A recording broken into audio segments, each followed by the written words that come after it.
فقہ کا جو اصل علم ہے وہ ہدایہ میں نہیں ہے، اس سے بہت اوپر کتابوں کے اندر علم ہے. وہ کتابیں تو اس نے پڑھی نہیں، اسے ہدایہ پڑھاتا رہا. تو پڑھانے سے علم کبھی نہیں آتا، پڑھنے سے علم آتا.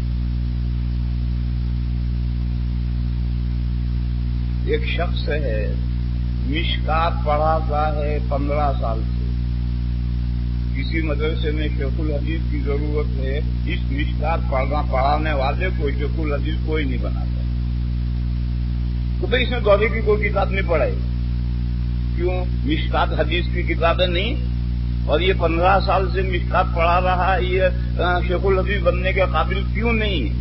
اس لیے کہ یہ مشکات پڑھا رہا ہے، حدیث شریف پڑھ نہیں رہا. اگر یہ مشکات پڑھانے کے ساتھ فن حدیث اس نے پڑھا ہوتا تو جب چاہے تم یہاں سے اٹھا کر شیخ الحدیث بنا سکتے ہو. لیکن اس نے تو فن حدیث پڑھا ہی نہیں، وہ تو مشکات پڑھا رہا. اور پڑھانے سے علم نہیں آتا. معاف کرنا، پڑھانے سے علم نہیں آتا، پڑھنے سے علم آتا ہے. اگر پڑھانے